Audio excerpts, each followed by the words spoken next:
Salut mes chers élèves, dans notre cours d'analyse d'aujourd'hui, on va continuer avec les limites des fonctions séculaires au voisinage de 0. Mais cependant, aujourd'hui, les exercices vont être beaucoup plus rigides, ok?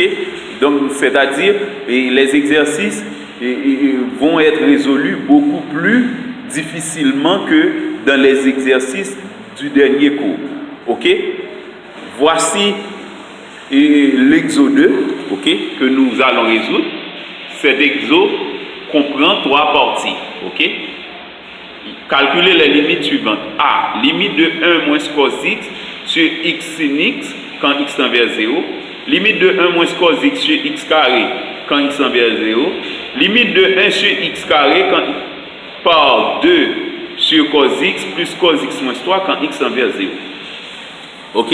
Donc, comme d'habitude, lorsque nous résolvons les exercices, nous commençons toujours par le commencement. Eh bien, je vais commencer par la partie A. Dans la partie A, on n'a que limite de 1 moins cos x sur x sin x quand x tend vers 0. Eh bien, comme à l'ordinaire, pour calculer la limite d'une fonction au voisinage de xo, il faut prendre le soin de remplacer x par xo. C'est pourquoi je remplace x par 0. C'est 1 moins cos 0 sur 0 sin 0. Cos 0 suivant le tableau, ça donne 1, ça donne 1 moins 1. Et sin 0 donne 0. 0 par 0. Donc 1 moins 1 donne 0. 0 par 0 donne 0. Donc on a 0 sur 0 qui est une forme indéterminée. Maintenant, il suffit de lever l'indétermination. Pour lever l'indétermination, je donne un nom particulier au rapport 1 moins cos x sur x sin x. Je l'appelle f de x. Ok, normalement, comme je vous l'avais bien expliqué dans le dernier cours, lorsque vous avez x au déno, il faut faire allusion avec sin x au numé. Et lorsque vous avez sin x au numé, il faut faire allusion à x au numé. Et bien c'est pourquoi je dois faire de mon mieux d'avoir au moins sin x au numérateur. Ok? Donc avec sin x au numérateur, on va pouvoir rendre plus simple l'expression et trouver la limite demandée. Eh bien, normalement, suivant la relation fondamentale de la trigonométrie, on a 1 moins cos carré x égale à sin carré x. Mais il n'y a pas une relation parfaite entre 1 moins cos x et sin x. Ok, donc on ne peut pas dire 1 moins cos x égale à sin x néanmoins. Cependant, puisque la relation se fait avec cos x au carré, eh bien ce que je fais, je cherche le conjugué de 1 moins cos x qui est 1 plus cos x. Eh bien, puisque quand x tend vers 0, 1 plus cos x n'est pas nul, eh bien, je peux multiplier comme bon me semble le numé et le déno de f par 1 plus cos x. Eh bien, en multipliant le numé et le déno de f par 1 plus cos x, on a a moins b par a plus b pour les deux numérateurs. Ça donne a carré moins b carré. C'est 1 au carré moins cos carré x. Et le déno donne x sin x facteur de 1 plus cos x. Ok, maintenant, 1 au carré donne 1. Ok, eh bien je remplace 1 au carré par 1 moins cos carré x sur x sin x par 1 plus cos x. Suivant la relation fondamentale de la trigonométrie, sin carré x plus cos carré x donne 1. Eh bien c'est pourquoi 1 moins cos carré x donne sin carré x. Alors je remplace 1 moins cos carré x par sa valeur dans la fonction f. Ok, maintenant on a sin carré x au numé et sin x au déno. Je simplifie par sin x. Ok, puisque au déno on avait sin x au carré, eh bien il nous reste sin x au numé, mais au déno il y a sin x exposant 1, eh bien on n'a plus de sin x au déno. Ok, donc vous voyez, x est au déno, sin x est au numé. Eh bien, on a accompli notre mission. Ok, c'était de trouver sin x au numé.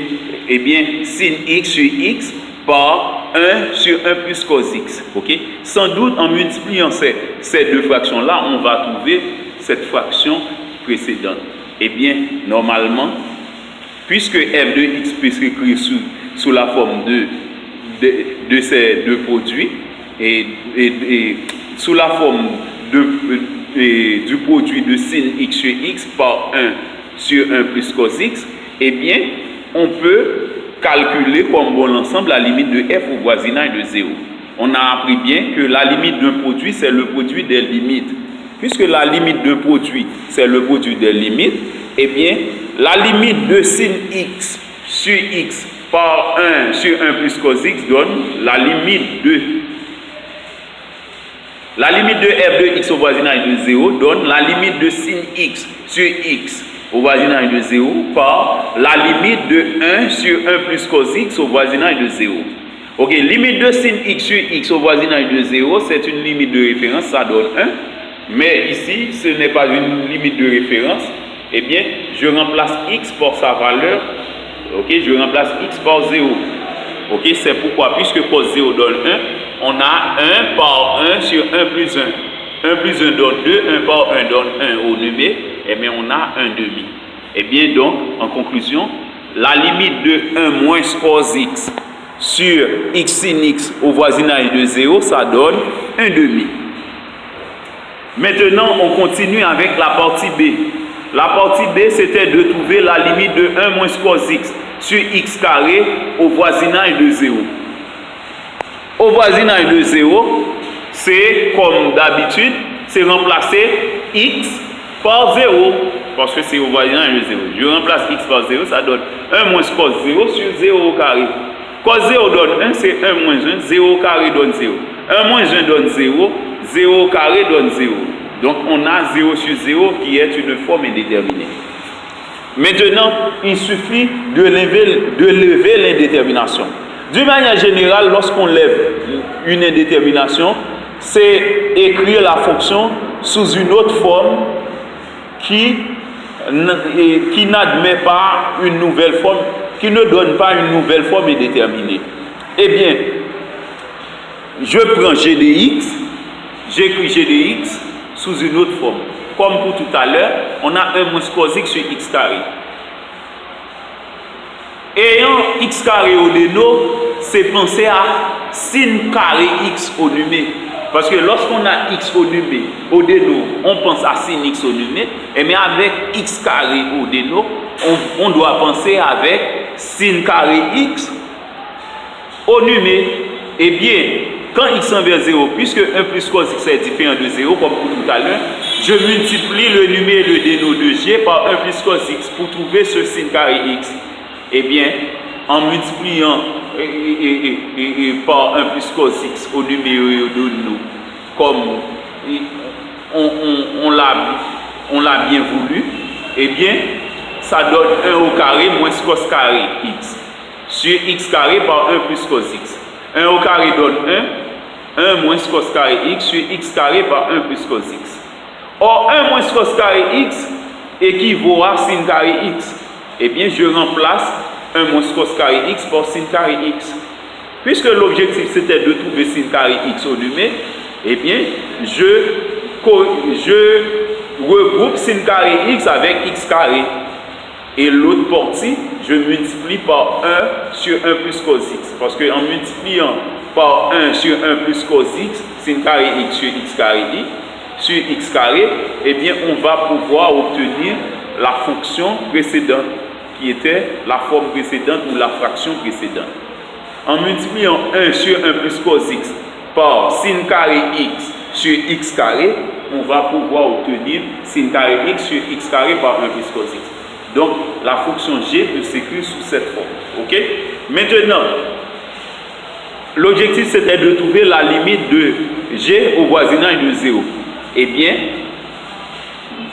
avant même de le faire, je transforme sin carré x sur x carré comme étant sin x sur x au carré.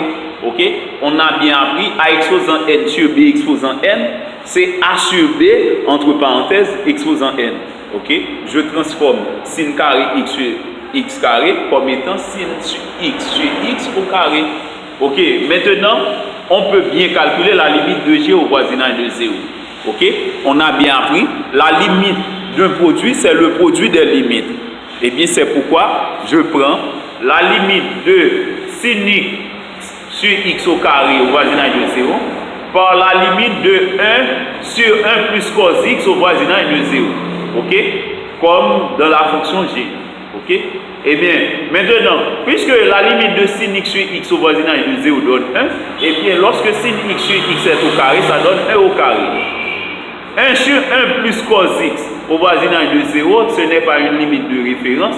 Eh bien, je ne fais que remplacer x par 0. Ça donne 1 au carré par 1 sur 1 plus cos 0. Cos 0 donne 1, c'est 1. 1 au carré donne 1. 1 par 1 donne 1. 1 plus cos 0, c'est 1 plus 1 parce que cos 0 donne 1. C'est pourquoi la limite donne 1 demi comme limite et comme résultat final. Eh bien, en conclusion, la limite de 1 moins cos x quand x tend vers 0. La limite de 1 moins cos x sur x carré quand x tend vers 0 donne 1 demi. Ok, donc la règle c'est lorsqu'on a une forme indéterminée au voisinage de 0, il faut faire apparaître sin x sur x ou encore x sur sin x. Ok, donc c'est ça la règle. Donc avec ça, vous allez pouvoir calculer n'importe quelle limite au voisinage de 0. Ok, donc la dernière partie qui est la plus délicate, à mon avis, c'est la partie C. C'est la limite de 1 sur x carré sur facteur de 2 sur cos x plus cos x moins 3 au voisinage de 0. Ok, donc pour calculer la limite au voisinage de 0, pour tout élève intelligent, on n'a qu'à remplacer x par 0. Eh bien, c'est ce que je fais. Je remplace x par 0. Ok? C'est 1 sur 0 au carré, facteur de 2 sur cos 0 plus cos 0 moins 3. 0 au carré, puisque x carré est un carré parfait, donc ça donne 0 plus nécessairement. Ok? C'est 1 sur 0 plus 2 sur cos 0. Cos 0 donne 1, donc on a 2 sur 1. Plus cos 0, ça donne plus 1, moins 3. Ok? Maintenant, 1 sur 0 plus, ça donne plus l'infini. 2, 1 moins 3 donne moins 2, on a 2 moins 2. 2 moins 2 donne 0. On a plus l'infini par 0. Donc, on a déjà appris que lorsqu'on a l'infini qui se multiplie par 0, ça, c'est une forme indéterminée. Peu importe l'ordre, c'est une forme indéterminée. Eh bien, c'est pourquoi nous allons lever cette indétermination. Ok? Ok, j'appelle h de x la fonction, ok, 1 sur x carré, facteur de 2 sur cos x plus cos x moins 3. Ok, d'abord, j'effectue le dénominateur commun. Ok, le dénominateur commun donne cos x à l'intérieur des parenthèses. Ça donne 2 plus cos carré x moins 3 cos x au numérateur. Ok, maintenant, j'ordonne suivant la puissance de cos x. Ok, donc ça donne 1 sur x carré, facteur de cos carré x moins 3 cos x plus 2 sur cos x. Maintenant,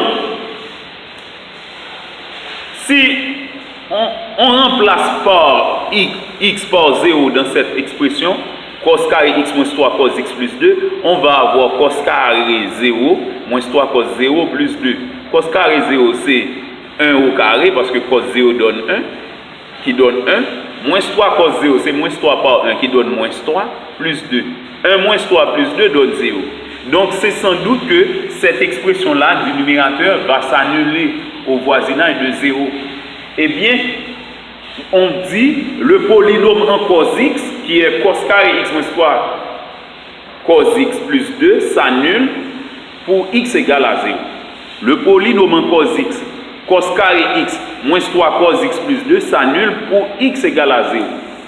Eh bien, on a appris, lorsqu'il s'agit d'un polynôme, lorsqu'on a un polynôme, si le polynôme s'annule pour x égale à alpha, alors le polynôme est divisible par x moins alpha. Ici, le polynôme est en cos x. Ok, ce n'est pas un polynôme tout à fait parfait, c'est un polynôme en cos x. C'est comme si c'était t carré moins 3t plus 2. Maintenant, on fait un changement de variable, on remplace t par cos x. Eh bien, on ne peut pas dire que ce polynôme-là s'annule pour et est divisible par x moins 0, tandis que alpha ici c'est 0. on ne va pas dire le polynôme sin est divisible par x moins 0, puisque c'est un cos x, eh bien je dis que le polynôme est divisible par cos x moins cos 0, parce que c'est un cos x, un polynôme en cos x. Eh bien maintenant, cos 0 donne 1, eh bien le polynôme est divisible par cos x moins 1, ok? Le polynôme en cos x est divisible par cos x moins 1. Ok, maintenant, je fais la division euclidienne de l'expression du numérateur par cos x moins 1. Ok, donc vous connaissez bien la règle. Je divise le plus haut degré du numé par le plus haut degré du déno. Cos carré x divisé par cos x, ça donne cos x. Cos x par cos x, ça donne cos carré x. Arrivé ici, ça donne moins cos carré x. Maintenant, cos x par moins 1, ça donne moins cos x. Arrivé ici, ça donne plus cos x. Je fais la soustraction et je fais la somme. Moins 3 plus cos x, ça donne moins 2 cos x. Et j'abaisse plus 2. Moins 2 cos x plus 2. À présent, je divise moins 2 cos x par cos x, ça donne moins 2. Moins 2 cos x. Moins 2 par cos x, ça donne moins 2 cos x. Arrivé ici, ça donne plus 2 cos x qui donne 0. Moins 2 par moins 1, ça donne plus 2. Arrivé ici, ça donne moins 2. Plus 2 moins 2, ça donne 0. Donc, l'expression du numérateur peut être remplacée par cos x moins 1 par cos x moins 2. Ok? Donc, c'est ce que nous faisons. Ok? C'est ce que nous allons faire dans l'expression de la fonction h de x. Nous allons remplacer le numérateur par cos x moins 1 par cos x moins 2. Ou encore cos x moins 2 par cos x moins 1. Ok, puisque la multiplication est une opération commutative. Donc, prendre cos x moins 1 par cos x moins 2 ou encore cos x moins 2 par cos x moins 1, c'est encore la même chose. Maintenant, il y a quelque chose qu'on peut apprendre en mathématiques. Lorsqu'on effectue l'opération de 1 par 3, ça donne 3. 1 fois 3 donne 3. Eh bien, c'est de même, si on multiplie chaque terme de ce produit par moins 1, eh bien, on va avoir le même résultat. Moins 1 par moins 3, ça donne le même résultat que 1 par 3. Eh bien, c'est ce que je vais faire tout à l'heure. Je vais multiplier cos x moins 2 par moins 1 pour trouver 2 moins cos x et cos x moins 1 par moins 1 pour trouver 1 moins cos x. En multipliant ces deux facteurs-là par moins 1, eh bien, le produit restera le même. Eh bien, ça ne va pas changer le produit. Eh bien, c'est pourquoi on a 1 sur x carré par 2 moins cos x par 1 moins cos x sur cos x. Ok, maintenant, 1 moins cos x ici, à ne pas oublier, lorsqu'on élève l'indétermination au voisinage de 0 dans les fonctions séculaires, puisqu'on a x carré ici, il faut penser avec sin carré x, on a x carré au dénom, il faut penser avec sin carré x au numé. Eh bien, comme dans les exercices précédents, lorsqu'on veut trouver sin carré x et que l'on a 1 moins cos x, on multiplie toujours par 1 plus cos x. Eh bien, sans la moindre difficulté, eh bien, je multiplie par 1 plus cos x au numéro de nous, puisque 1 plus cos x est différent de 0 au voisinage de 0.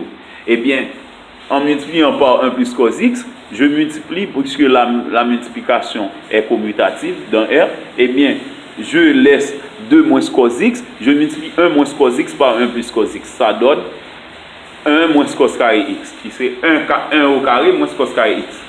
Ok? C'est 1 au carré moins cos x au carré. C'est a moins b facteur de a plus b, c'est a carré moins b carré. 1 au carré donne 1 moins cos carré x. Et pour le déno, on a cos x par 1 plus cos x. 1 sur x carré est dans l'autre partie. Ok? Je ne fais pas encore la multiplication 1 sur x carré. Maintenant, comme pour tout à l'heure, 1 moins cos carré x donne sin carré x.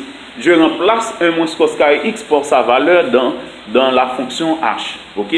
Eh bien, puisque l'objectif c'était de trouver sin carré x au numé, eh bien, je regroupe sin carré x avec 1 sur x carré. Ok? On a sin carré x sur x carré.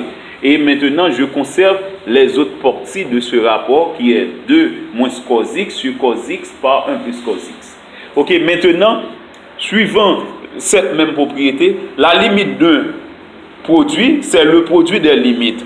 OK? Eh bien, on peut prendre limite de h au voisinage de 0, c'est celle de sin carré x sur x carré au voisinage de 0 par 2 moins cos x sur cos x par 1 plus cos x au voisinage de 0.